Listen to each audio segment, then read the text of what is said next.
جو دنیا خواب راحت کے مزے لوٹ رہی ہوتی ہے وہ جا کر اپنے پروردگار کو یاد کر رہے ہوتے ہیں۔ اپنے خالق کے حقیقی کی ناراضگی کے خوف سے ان کی آنکھیں نمناک ہوتی ہیں۔ کبھی سجدہ ریزی کا شرف حاصل کرتے ہیں، کبھی قرآن پاک کی تلاوت سے اپنے دلوں کو رب کی رحمت سے ہمکنار اور سیراب کرتے ہیں، اور کبھی ادب و تواضع کی تصویریں بن کر دست بستہ اللہ کے حضور کھڑے ہو جاتے ہیں۔ ان کی راتیں اسی حالت میں گزر جاتی ہیں، کیونکہ ان کی راتوں کا مقصد رحمان کو یاد کرنا اور رحمان کی یاد کے اندر زندگی کو بسر کرنا ہوتا ہے۔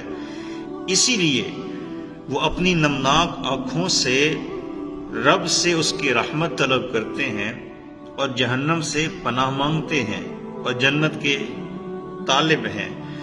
اسی لیے مفسرین نے لکھا ہے کہ شبانہ روز بندہ مومن کی ایک ہی کوشش ہے کہ بندہ مومن کا رب مومن سے راضی ہو جائے۔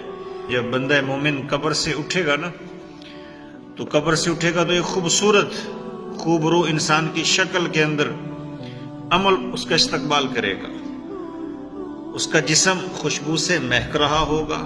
وہ بندہ مومن سے پوچھے گا تم جانتے ہو میں کون ہوں؟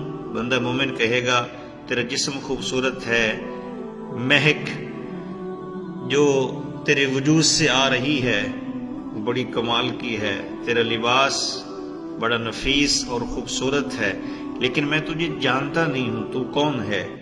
تو وہ کہے گا اے بندہ مومن، پوری زندگی میں تیرے اوپر سوار رہا، میں نے رات کو تجھے سجدہ کرنے پہ مجبور کیا، رات کے پچھلے پہر قرآن کی تلاوت پہ تجھے آمادہ کیا، میں نے تجھے والدین کے سامنے باادب کھڑے ہونے پہ مجبور کیا، بیوی کے ساتھ اس نے سلوک کرنے پر برانیختہ کیا، اپنی اولاد کو اسوہ رسول اللہ صلی اللہ علیہ وآلہ وسلم سکھانے کے لیے میں نے تجھے تیار کیا۔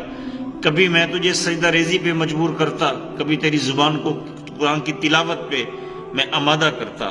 میں تیرا عمل ہوں جو پوری زندگی تجھ پہ سوار رہا، آج تو مجھ پہ سوار ہو کے اللہ کے دیے ہوئے بہت بڑے انعام جنت کی صورت کے اندر داخل کیا جائے گا۔ اسی لیے رحمان کہتا ہے، میرا رب کہتا ہے یوم نحشر المتقین الی الرحمن وفدا، ہم جو پروٹوکول دیں گے جنتیوں کو، متقین کو، ہم ان کو اکٹھا کریں گے، وہ پروٹوکول دیکھنے والا ہوگا۔